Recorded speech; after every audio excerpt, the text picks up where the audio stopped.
Na mubashara mtazamaji kutoka hapa katika chumba cha matangazo, ikiwa ni tarehe 27 mwezi wa 7 mwaka 2022, siku 12 kamili kabla ya taifa kuelekea kwenye uchaguzi mkuu wa Agosti tarehe 9. Asante sana kwa kujiunga nasi kwenye awamu ya kwanza kipindi cha Matukio Mtambuko.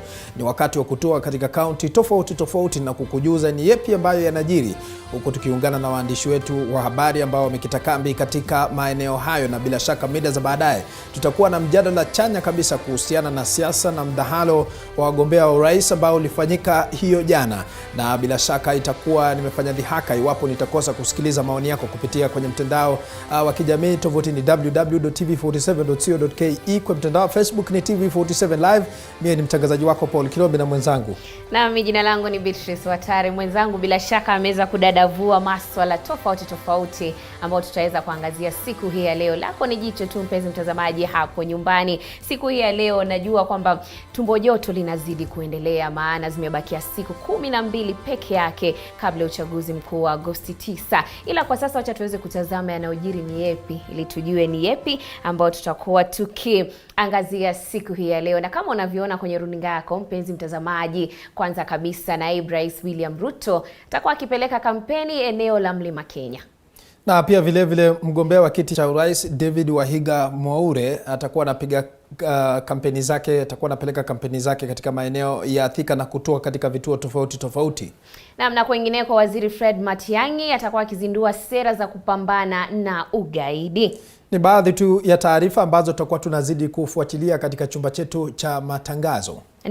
Na labda kwenye maongezi leo kama ulivyosema ni kwamba tutakuwa tukiangazia haswa mdahalo ambao uliweza kuendelea hapo jana. Nakwambia mambo mengi yaliweza kutendeka. Bila shaka kuna mambo mengi sana ambayo yalitendeka ama yalitokea katika mjadala wa siku ya jana, haswa kutokana na kutohudhuria kwa mgombea urais ambaye ni kinara wa muungano ama mgombeaji wa kiti cha urais kupitia muungano wa Azimio la Umoja, Raila Odinga, Profesa George Luchiri Wajakoya, na watu wamezidi kuibua hisia mseto kuhusiana na wao kutoshiriki katika mdahalo huo. Na usisahau George Luchiri Wajakoya alikuwa amefika kwenye mjadala huo ambao ulifanyika jana, na akatoka na hata akazungumza na waandishi wa habari. Kwa hiyo ni ishara gani ambayo labda alionyesha Wakenya na kutofika kwa kinara wa muungano wa Azimio One Kenya Raila Odinga unamaanisha nini tunapoelekea katika uchaguzi wa Agosti 9? Na usisahau kwamba mjadala ambao ulifanyika hiyo jana,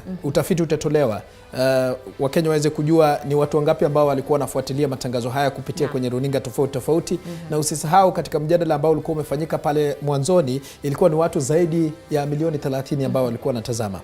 Naam, bila shaka ni mengi na masuala yaliibuka mengi sana, na hivi leo bila shaka tutaweza kudadavua ama kuangalia kwa kina na undani zaidi masuala tofauti yaliyoibuka katika mdahalo huo, ikiwa ni kwenye mazungumzo na vile kwenye habari zetu kuu. Hivyo basi mpenzi mtazamaji, kabla tuondoke tutakuacha na methali, alafu tutarejea na habari zetu kuu.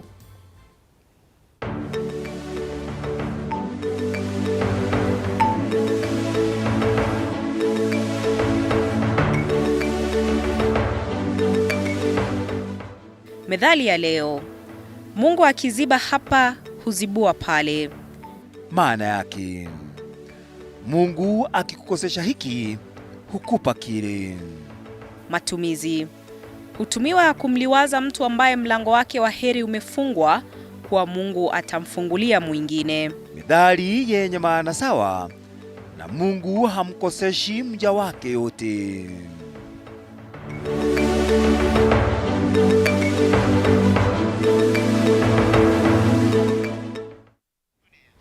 Karibu kwenye awamu ya kwanza ya maamuzi mwaka 2022. Jina langu ni Beatrice Watare. Na kwanza kabisa naibu rais William Ruto amesema kuwa iwapo atashindwa kwa njia ya wazi katika uchaguzi mkuu wa Agosti 9 atakubali matokeo ya kura. Akizungumza wa rais ulioandaliwa hapa jijini Nairobi, Ruto hata hivyo alisema kuwa iwapo atatilia shaka matokeo atawasilisha kesi mahakamani.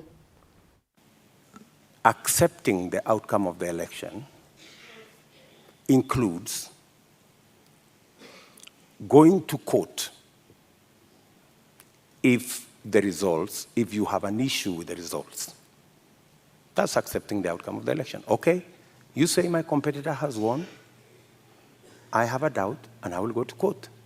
Why I made that deliberate statement is because we have had a situation in Kenya where every other election we foment a crisis around refusing to accept the outcome of election. And it has cost us lives, property, and many other things. And I needed to be on record, and which I am, that I will accept the outcome of this election.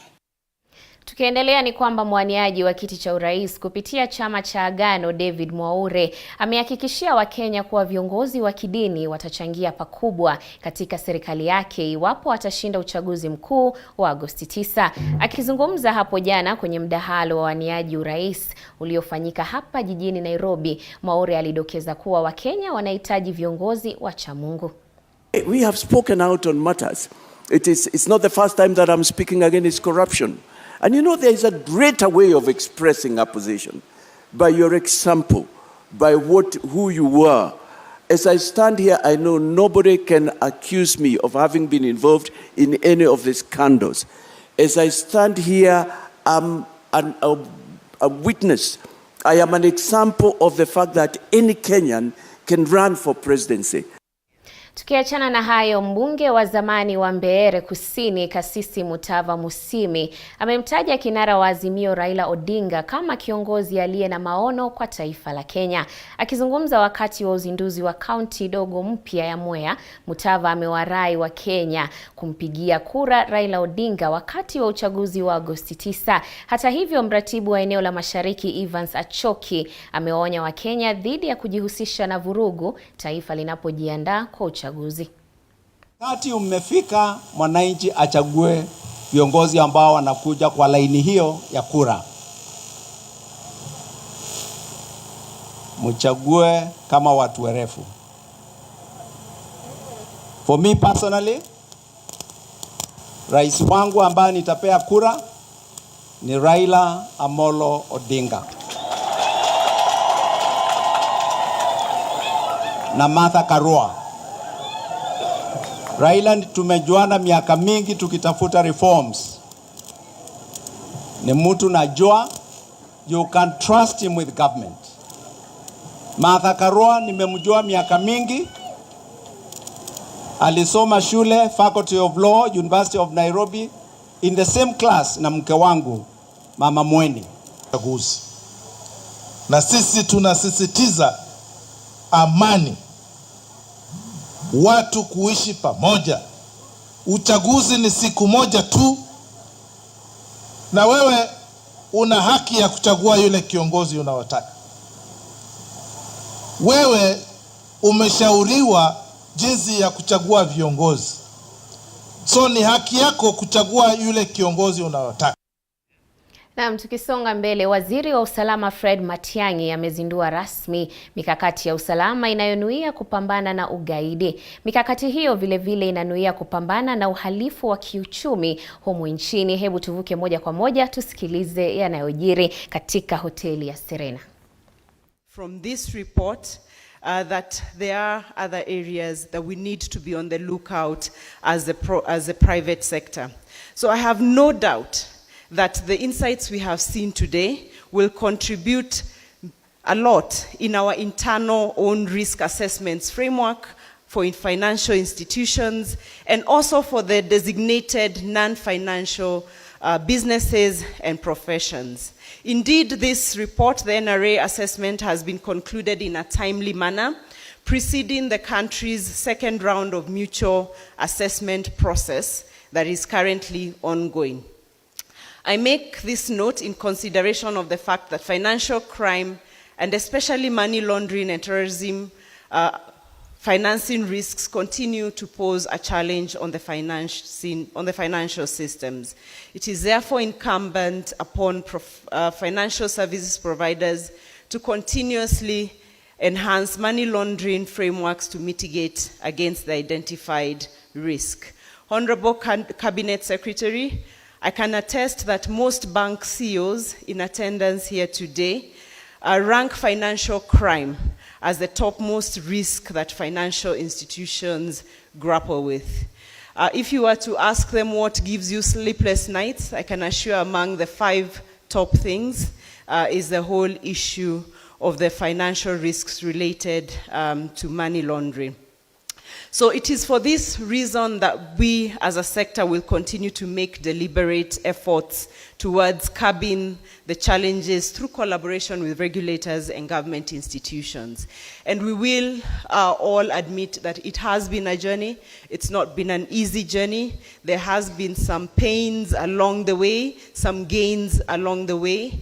And when we meet as an industry, we can safely say, yes, a lot of us have doubled, tripled our compliance units. We've also enhanced our money laundering detection systems over the years, just as an affirmation that we want to be very deliberate in our efforts towards curbing the challenges that we grapple with. And we've also seen quite significant support from the regulators.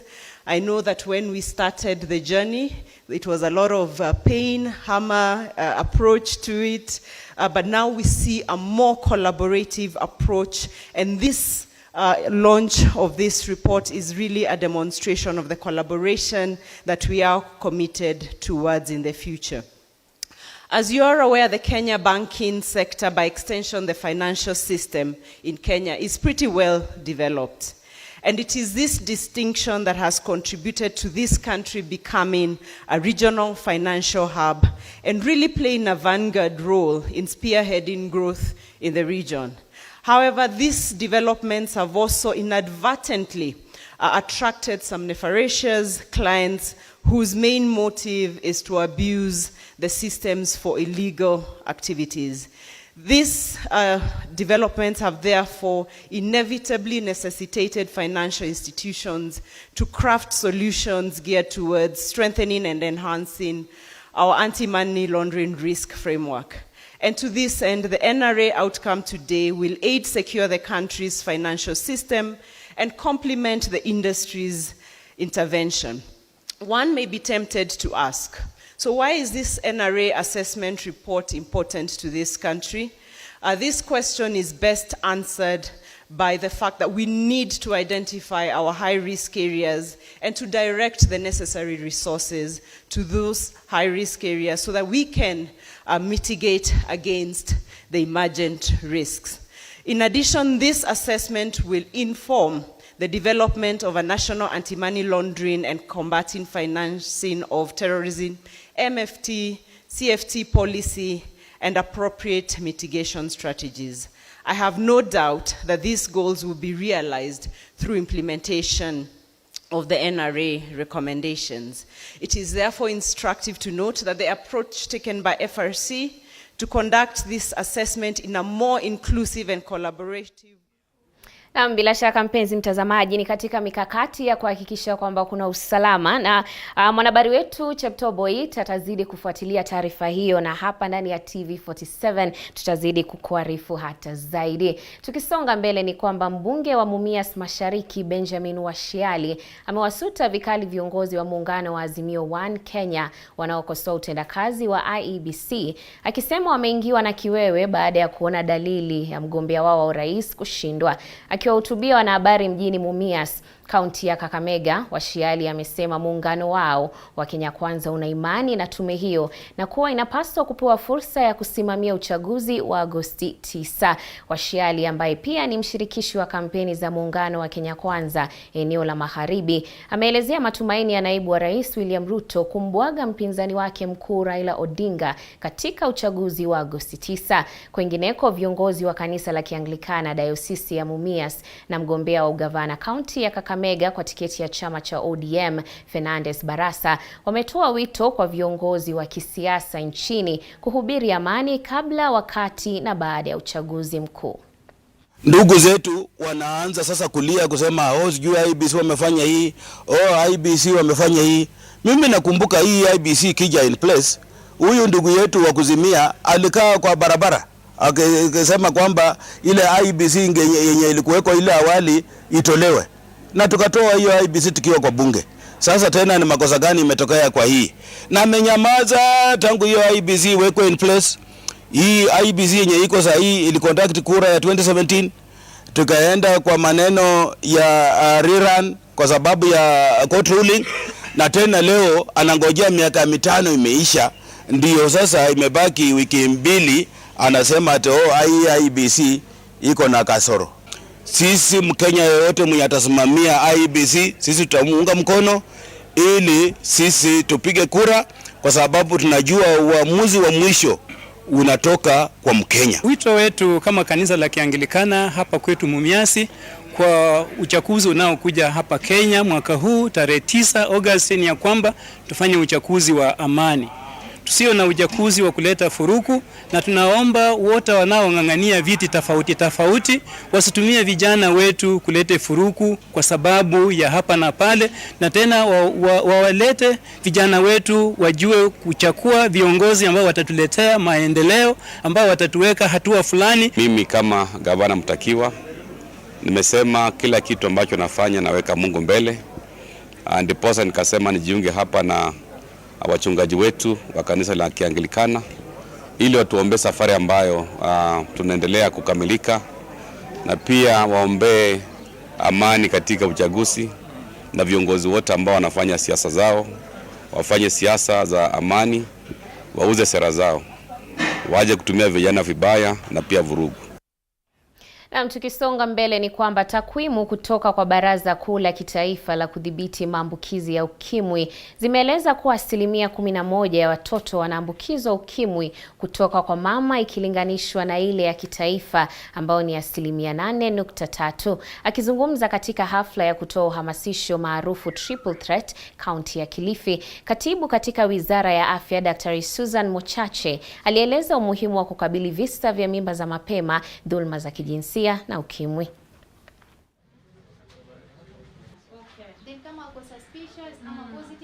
Tutafanya nini ili watoto wasichana wasiwe wanapata mimba?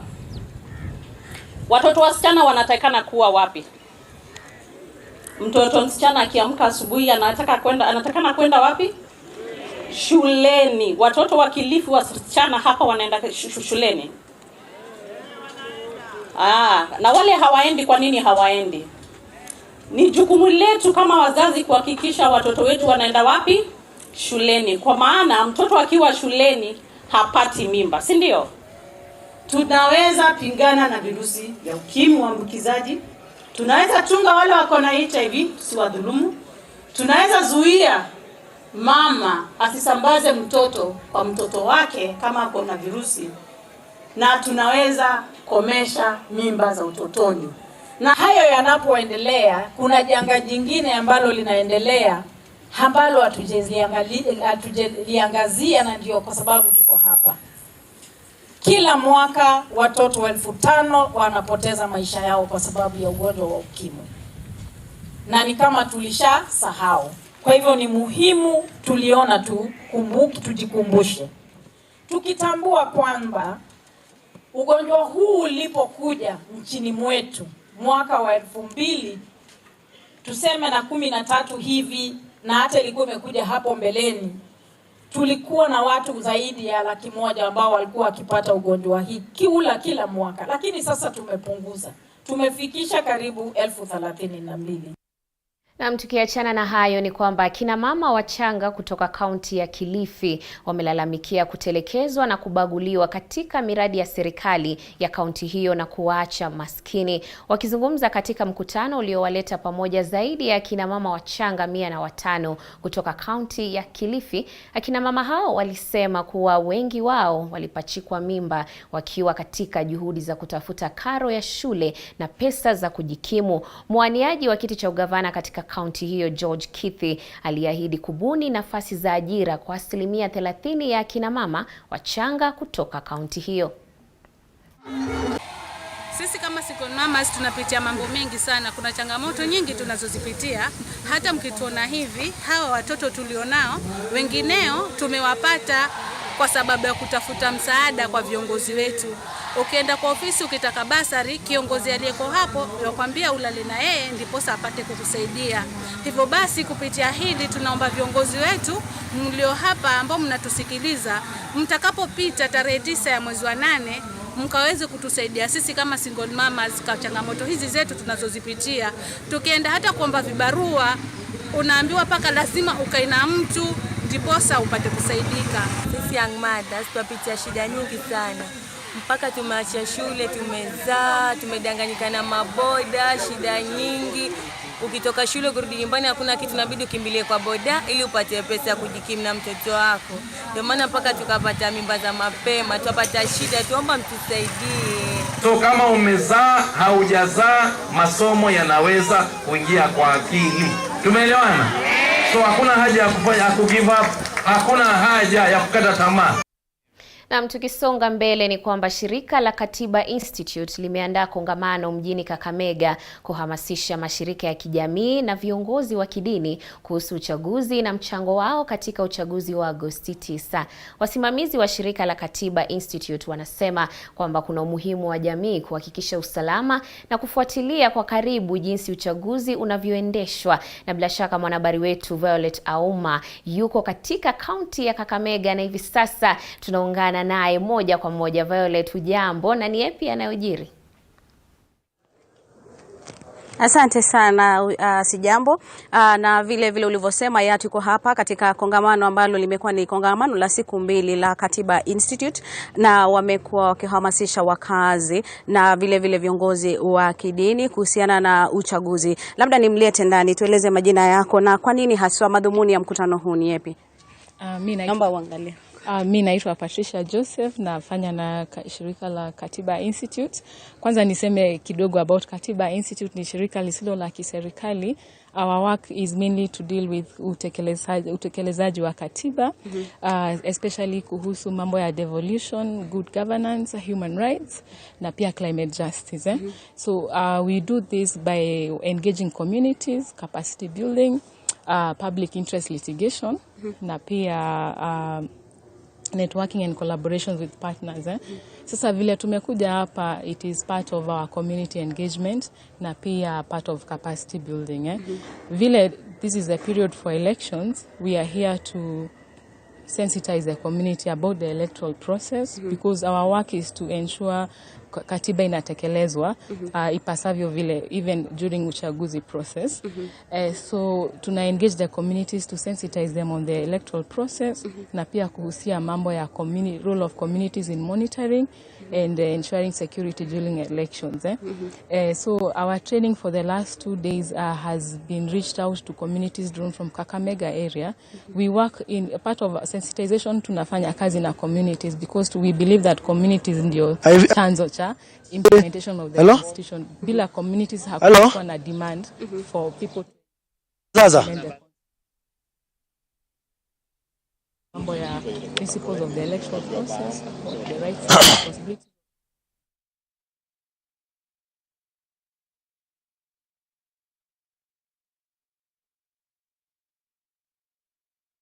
Context kumaanisha when we are discussing these issues tuna discuss na context ya hapa so that issues zenye zinatokea ni communities wanajua, because resolution of issues that affect the process itatoka bado kwa community. In the process of discussing lazima pia tujielimisha on what to expect during the election process, ndio pia wakiparticipate kama voters ama monitors ama observers pia wanaelewa what are the issues to look out for. Tumekuwa hapa hata kama tuko karibu during the election process is part of what Katiba Institute imekuwa ikifanya as part of civic education to promote free and fair elections.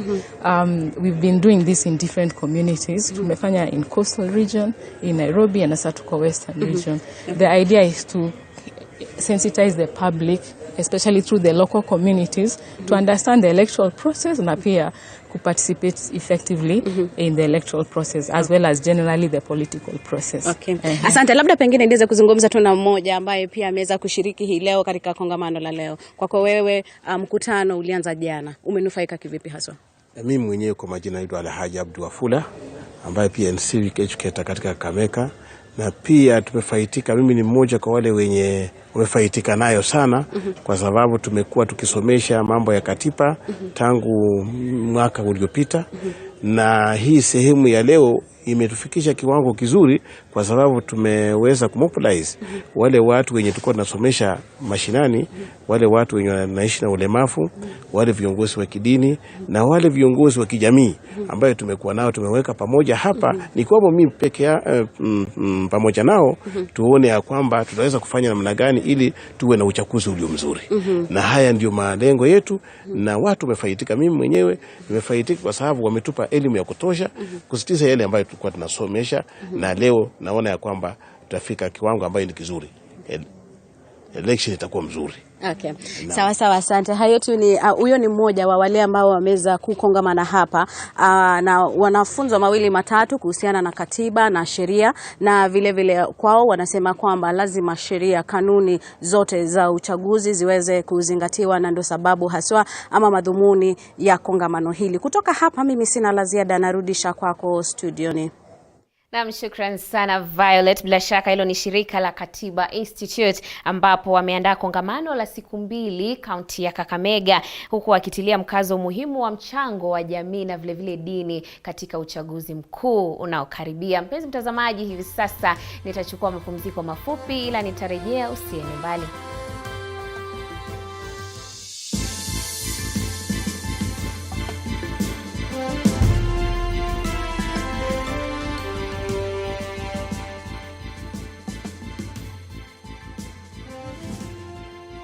You are watching TV47, the home of untold stories.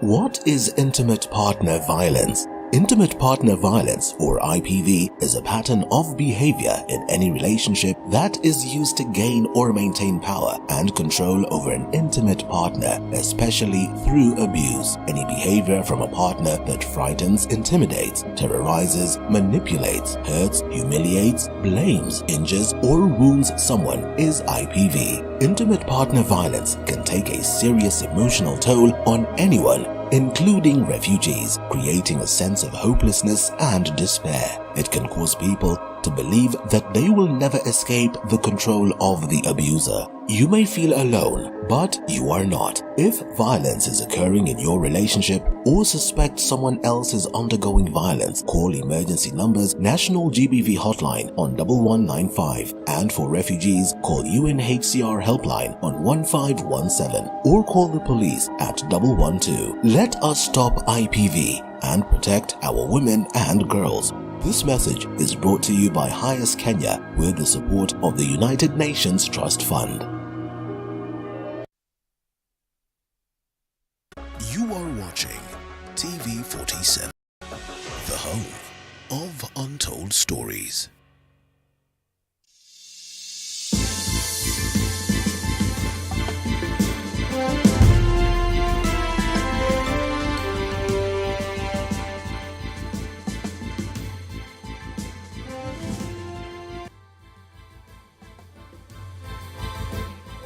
Na mpenzi mtazamaji, karibu tena. Tukisonga mbele ni kwamba msemaji wa serikali kanali mstaafu Cyrus Oguna amewarai vijana kutoka kaunti ya Siaya kuwa mstari wa mbele kuhakikisha wananufaika na fedha za serikali. Akizungumza katika kikao cha kuwawezesha vijana kaunti ya Siaya, Oguna alidokeza kwa 30% ya bajeti ya serikali huwekezwa kuwafaidi vijana na wanawake nchini, na kuwa kufikia sasa kuna vijana milioni 1.2 wanaofanya kazi za mtandaoni. Kuna fursa ya vijana kupata fedha hizo kupitia ajira digital na mpango wa kifedha wa Uwezo Fund.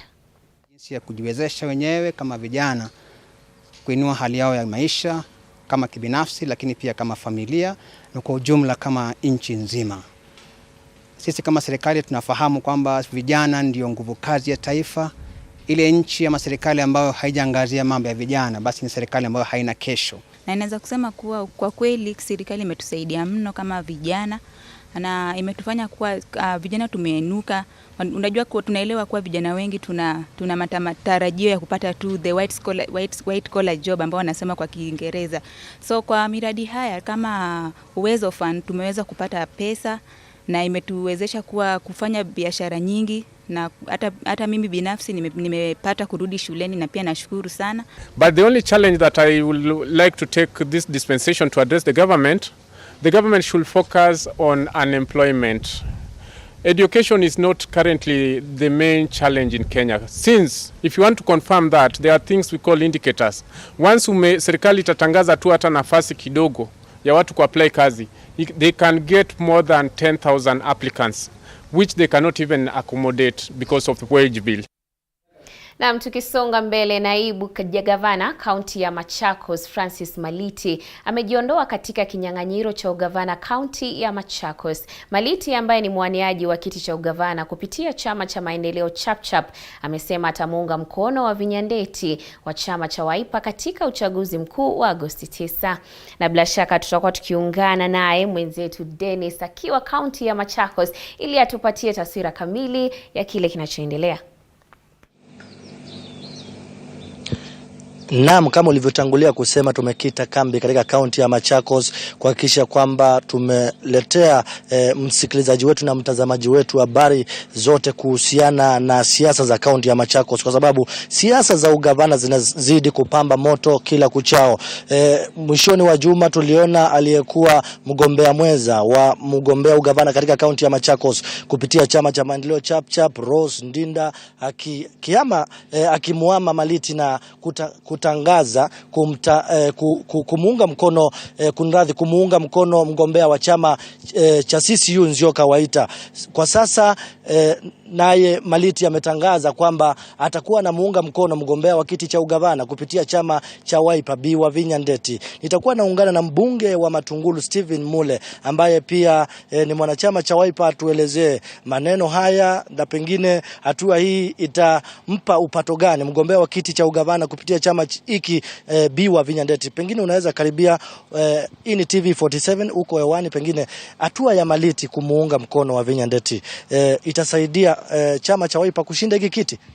Hiyo ni ukweli, itasaidia chama cha Wiper kushinda kiti, lakini unafaa kuelewa ya kwamba chama cha maendeleo Chapchap na chama cha Wiper si wote tuko ndani ya Azimio, na katika ndani ya Azimio tumehimiza candidates wetu wengi waendelee kuongea, wakubaliane, waone ni vile watasaidiana ili muungano wa Azimio ambao unaongozwa na Mheshimiwa Raila Amolo Odinga na Mheshimiwa Martha Karua wakiwa na kinara Mheshimiwa Kalonzo Musyoka, tuhakikishe tumepata viti nyingi katika nchi yetu. Kwa hivyo hii ni mambo inaendelea. Tunangojea mheshimiwa tukaelewana vile tutasonga mbele. Kwa hivyo hiyo ndio kitu tunangojea hapa. Pia kuna mkutano wa mheshimiwa kinara wa Wiper na candidates wake wote kutoka eneo la Machakos, kwa sababu unajua vizuri sana siku ya Ijumaa tutakuwa tukimngoja the 5th President of the Republic of Kenya Mheshimiwa Raila Amolo Odinga katika Kenyatta Stadium in Machakos. Kwa hivyo ni mikakati na siasa iko namna hiyo. Yule anajisikia kama ameumizwa, pole sana. Kwa hivyo nataka kuambia wakaaji wa Machakos na wakaaji wa Kenya, sisi tumeona mbele na njia muhimu ya Kenya ni kuunganisha Wakenya wakuwe kitu moja. Na ndio tumesema tunaleta Mheshimiwa Maliti na Mheshimiwa Wavinya pamoja ili wakuwe na uhusiano wa kufanya kazi, na pia Mheshimiwa Maliti tuangalie vile anaweza saidia pia katika siasa za national, kwa sababu unajua vizuri sana Mheshimiwa Maliti alikuwa director of Vision 2030. Kwa hivyo it's a very resourceful person to Azimio government and to the county government of Machakos, na tunajua kuna mambo mingi wa ndani wa pande ile ingine wanaendelea kuongea.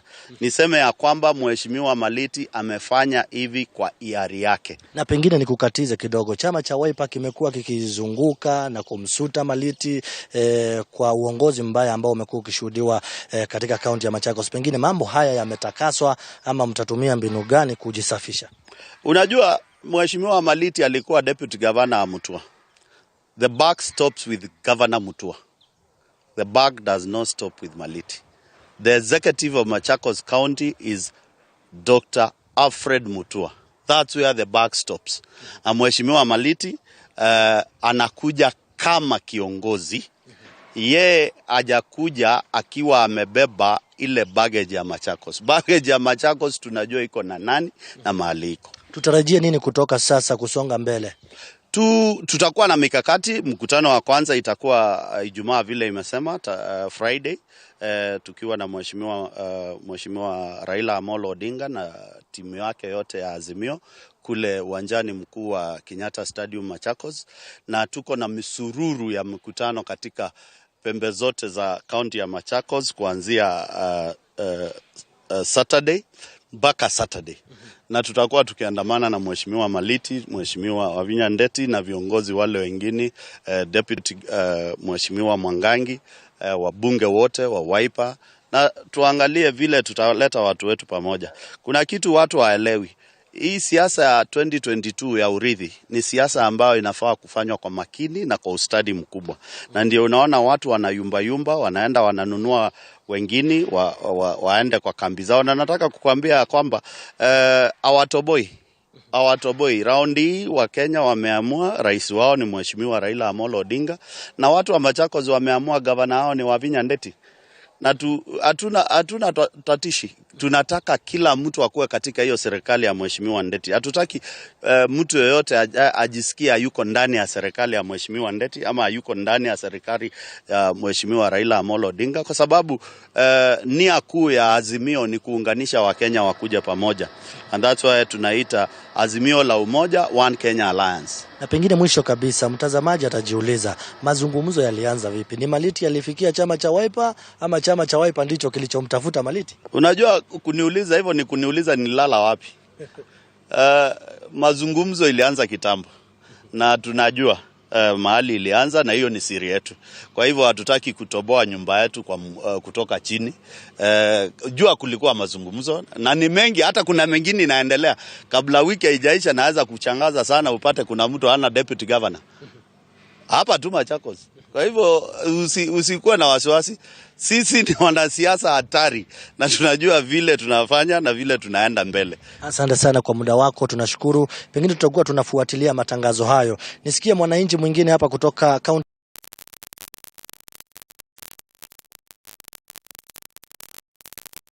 Hatua ya Maliti kuhamia chama cha Wiper, sisi kama wana Wiper tunamkaribisha sana, na ni hatua ambayo tumeikaribisha na mikono miwili, kwamba Wiper ni chama ambacho kimekuwa na umaarufu Machakos, Makueni na Ukambani kote, pia Kenya mzima. Kwa hivyo ni kumaanisha kwamba wakati ambapo Maliti aliingia ni kwamba chama inaendelea kupanuka, kupata umaarufu zaidi, na hivyo basi moja kwamba tukizingatia kwamba Maliti pia alikuwa mfuasi wa Wiper kutoka kitambo. Hata gavana Mutua mwenye walikuwa pamoja aliingia kwa kiti kupitia Wiper. Kwa hivyo sasa tuseme ni wale watoto walikuwa wamepotea, sasa wameanza kurudi katika nyumba ya Wiper, na tunawapokea kwa mikono miwili. Asante sana kwa muda wako. Naam, huyu alikuwa mkaazi wa kaunti ya Machakos, tukizidi kujadili swala nzima la siasa za ugavana hapa katika kaunti ya Machakos. Ni hayo tu kwa sasa kutoka kaunti ya Machakos. Tutazidi kuwajuza yanayotokea kwa sababu kinara wa chama cha Wiper Stephen Kalonzo Musyoka anatarajiwa kufika hapa kuongoza kikao cha wagombeaji wa vitu tofauti kutoka kaunti ya Machakos, na pia aswa kufanikisha muungano wa Bi Wavinya Ndeti na naibu wa gavana wa sasa katika kaunti ya Machakos Francis Maliti, na kurudisha moja kwa moja mpaka studioni. Mimi ni Dennis Simon. Asante sana Dennis. Bila shaka huyo ambaye anaitwa Francis Maliti ameweza kujiondoa kwenye kinyang'anyiro, ama tuseme amejikwamua na kuamua kumuunga mkono Wavinya Ndeti katika kinyang'anyiro cha ugavana wa Machakos. Mpenzi mtazamaji, labda tukisonga mbele kwenye taarifa zingine ni kwamba viongozi wa kidini kutoka kaunti ya Busia wamehimiza kuwepo kwa amani wakati wa uchaguzi mkuu wa Agosti 9 na kuwaonya wanasiasa na wafuasi wao dhidi ya kuendeleza matamshi ya chuki. Wakiongozwa na Askofu Joseph Mwangi, mwenyekiti wa muungano wa kitaifa wa makanisa Busia, pamoja na mwenzake wa dini ya Kiislamu Mohamed Ramadhan, wamewasihi Wakenya wa tabaka mbalimbali kudumisha amani. We are the peacemakers. and we are also sisi pia ni waangalizi wa ndugu zetu. Hivyo kile kitu tumekuwa na shida nao sana ni lugha inayotumiwa katika taifa na viongozi mbalimbali wa kisiasa, na tumewauliza jameni, watumie lugha ambayo inaweza kuleta watu pamoja, wala si kuwagawanya wananchi wa nchi hii. Zungumza wananchi, tukipiga kura tukipiga kwa amani na tuepushe mambo ya fujo, kwa sababu nchi yetu tunataka iwe salama. Fujo haitusaidii. Hawa wenye kushindana wanashindana ili lazima mshindi apatikane, lazima mshindi apatikane, na ikiwa mtu wako hakuweza kushinda, kubaliana nayo. Tunataka amani, na sana sana wakati uchaguzi unakuwa, watu waliokuwa na changamoto huwa saa ingine wanatumiwa vibaya, na hao pia ndio wanaumia. Tunaomba ya kwamba amani ikuwe, tupendane, tusaidie wenzetu walio na changamoto wanapoenda kwa hii exercise ya kupiga kura. Na mpenzi mtazamaji, bila shaka hivi sasa tutajongea upande wa diko za spoti, na bila shaka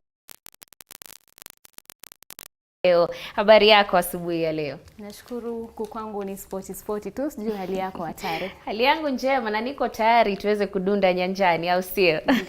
Na kwanza kabisa, timu ya taifa ya dondi itakayowakilisha Kenya kwenye mashindano hayo inazidi kuona makali yake, kunoa makali yake baada ya kutua mjini Birmingham. Hebu tuarifu wanadondi hao ni kina nani na wanalenga matukio yapi? Ukumbuke kwamba Hatari, ni mashindano ambayo yatakuwa yanaanza hapo kesho huko Uingereza. Kwa hivyo Kenya itakuwa inawakilishwa na wanabondia wanne ambao ni pamoja na Christine Ongare, Elizabeth Andiengo, Nico Koth na vile vile Hassan Bakari ambao watakuwa wanashiriki katika mashindano hayo. Ukumbuke kwamba katika mashindano haya ya Jumuiya ya Madola, Kenya imewahi kujishindia medali 48. Kwa hivyo wanabondia hawa wanatarajia kuwa wataweza kunyakulia Kenya medali nyingi zaidi kwenye mashindano hayo, ambapo wao watakuwa wanashiriki rasmi kuanzia Ijumaa wiki hii. Na labda tukisonga mbele, maandalizi ya mashindano ya wasiozidi umri wa miaka 20 yamefikia wapi na Kenya itawakilishwa na wanariadha wipi? Ukumbuke kwamba ni riadha za wanariadha ambao wazidi miaka 20 ambazo ni mbio zitakazoandaliwa katika mji wa Cali huko katika taifa la Colombia. Kwa hivyo ni wanariadha 28 ambao watakuwa wanaenda kuwakilisha taifa kwenye mashindano hayo baada ya kufanya mchujo katika uwanja wa Nyayo mapema mwezi huu. Kwa hivyo watakuwa wanaondoka nchini kesho rasmi kwenda kushiriki katika mashindano hayo.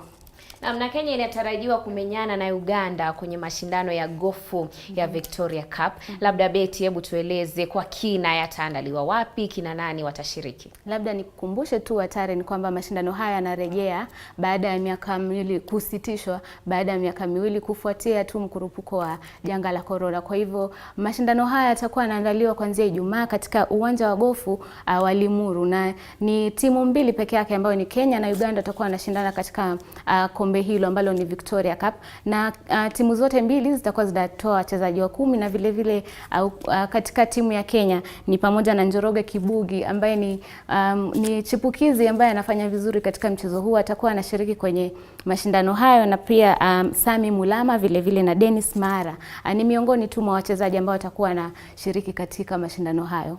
Na labda tuzamie upande wa mchezo wa chess. Ni timu ya wachezaji wangapi ambao labda watakuwa wanasafiri hadi India, na labda ni kushiriki mashindano gapi? Sijui kama wewe mwenyewe Hatari unajua mchezo wa chess.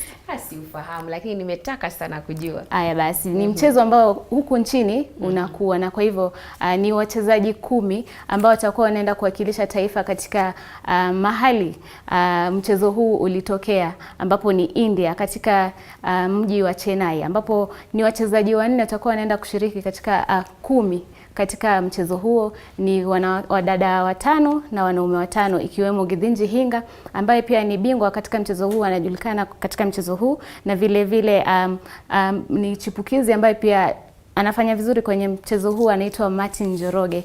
Miongoni tu mwa wachezaji pia ikiwemo mwanadada Sasha Mongeli na vile vile Joyce Ndirango ambao pia watakuwa wanaenda kushiriki mashindano hayo, na ukumbuke watakuwa vile vile wanaondoka nchini kesho kuelekea India kwenda kushiriki mashindano hayo. Naam, na labda tuweze kuzamia upande wa soka ya kinadada ya bara la Ulaya. Iliingia raundi ya semi-finali. Je, unaweza tueleza ni mechi zipi zinatarajiwa kuchezwa na timu gani zilichuna hapo jana? Matokeo yalikuwa yapi? Haya, jana ilikuwa ni mechi za nusu finali ambapo Uingereza ilicheza na Uswidi na Uingereza iliweza kuibuka mshindi baada ya kuichabanga Uswidi kwa mabao 4-0. Kwa hivyo ukumbuke kwamba mabingwa watetezi ni Uholanzi ambao waliweza kuondolewa hapo mapema, lakini vile vile leo Ujerumani itakuwa inamenyana na Ufaransa katika mechi ya pili ya nusu finali. Kwa hivyo mshindi ataweza kuchuana na Uingereza kwenye finali na tutapata mshindi kutokana na mechi hiyo. Kwa hivyo tunatarajia leo mechi hiyo itakuwa inasakatwa.